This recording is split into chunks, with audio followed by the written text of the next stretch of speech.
What's up, guys? I'm taking you guys through my journey of setting up my organic marketing machine. Literally, in real estate investing, you should be creating some kind of system or process or using some kind of tool to generate leads for you every single day without you having to do it.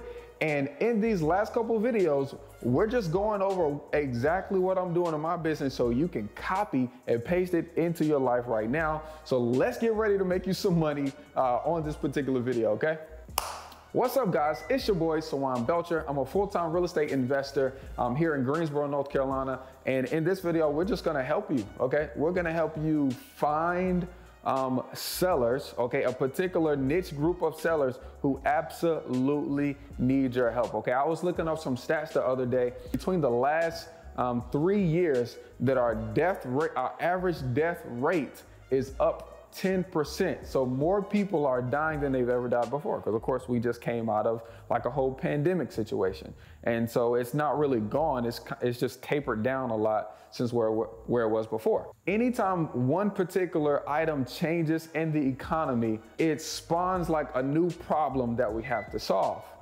Now, this is a problem that you as the newbie real estate investor, or you as the wholesaler, or you as the landlord can help solve. People typically, when they pass away, they typically leave behind stuff for their family. Most people want to leave behind legacy, wealth or some kind of legacy, okay? They leave behind money, or leave behind insurance, they'll leave behind bonds, or they'll leave behind problems. The first 3 items could be seen as a positive thing, but to the heirs, a lot of the times, a house with a mortgage, a house without a mortgage that needs work doesn't necessarily look like a legacy or look like wealth. To a lot of those heirs, it will look like a problem. It will look like, hey, this house needs $30,000 worth of work. How am I gonna get that money to fix that? My daddy left this for me, okay? Or sometimes that mortgage, even though it only has a 3.5 interest rate that's fixed for the next 15 years and it's gonna be paid off, and the mortgage is only $650, sometimes that mortgage will start to look bad to the heirs because they got their own mortgage. They got their own set of kids. Who's gonna be the person to find these people, be able to talk to them and persuade them and help them make the decision that they've already made with your solution? I hope that makes sense. So today I'm gonna share with you how I'm finding the people who just inherited a house. I'm gonna share with you what I'm saying to them, and then also how I'm automating the process so that I can get these kind of leads every single day without me being there. Inside of real estate investing, that the most important thing that we do is market. That is the #1 thing that you should be doing every single day is marketing. Because honestly, as a real estate investor, if you market, you can make money. You don't even got to get deals on the contract, okay? Now, if you happen to get deals on the contract, you can make even more. But just because you market, you can make money. What I mean is other real estate investors aren't good at marketing. So if I get good at marketing, they will pay me to market for them. If I get a hot lead, okay, somebody's willing to pay me for a hot lead. If I make this organic list that we're going to talk about today, probates that nobody wants to take time to go down to the courthouse and sift through files, then they can just pay me to get that list for them. You see what I'm saying? So we got businesses within business right here. So let's talk about this money. All right, so probate is what the courthouse calls it. So whenever you're talking to people or referring to pulling this particular list, this inheritance list, is going to be mentioned as probates and estates. Now, you might have a local probate and estates office. It might be online, but typically you're gonna have to go to the courthouse. I know we have to. Don't ask for a list when you go to the courthouse, okay?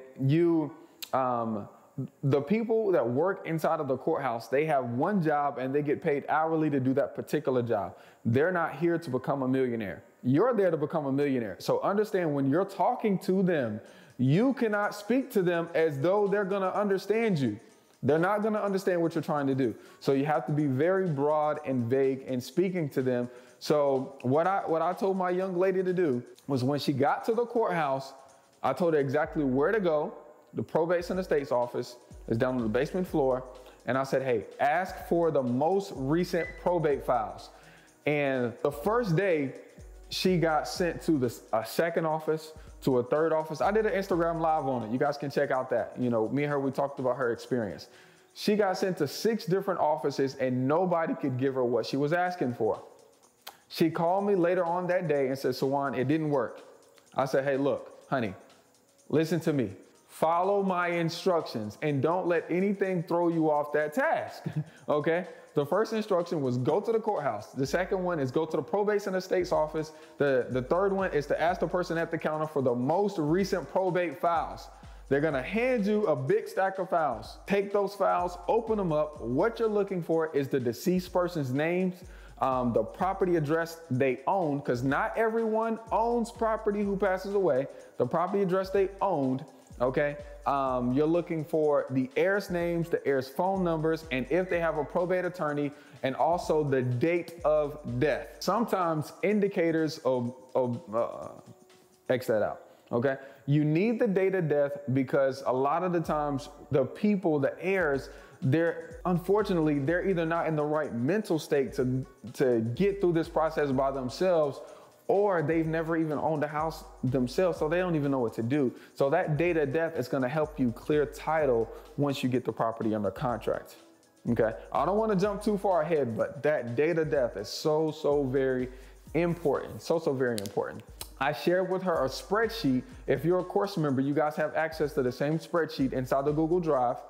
I gave her a spreadsheet for her to enter all the information on for my VA, so that we can send out marketing to. Very simple. Okay.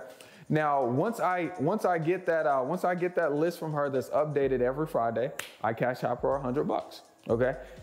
From that particular list, call them, we text them, okay, and we send them a postcard with our name on it. Okay, and we do that every other week for 6 months. And then after that 6 months, we do it once a month, okay? And we use cold calling, RVMs, ringless voicemails to automate the cold calling.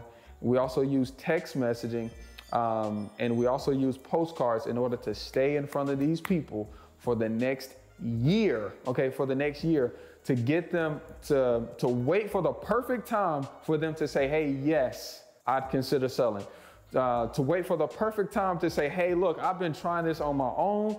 You apparently are, you have a specialty in buying inheritance houses. Help me. That's your time. Your time is to create the list, okay? Follow up with the list and wait until opportunity meets you. So that way you can maximize on that particular deal, get it under contract and make some money, okay? If you don't have a purchase contract, I'm gonna do you a favor, go to thisismetakinaction.com, wait there for a second, it'll be a little pop-up, you can put your email address in, it'll allow you to get an email with the free purchase agreement that I use to get deals under contract, just like this, okay? Just like the house that we're in right now. It's literally a subject to. I didn't use any of my own money, got a $650 mortgage. We're gonna make it an Airbnb and make $279 a night. Okay, average nights, let's call it average occupancy for the month is 20 days. So we're gonna make about 4,500 bucks. My mortgage is $650. I want that for you. And I just told you guys how to do it. Go get your free download, go get your free purchase agreement, and we'll see you guys on the next video. Peace.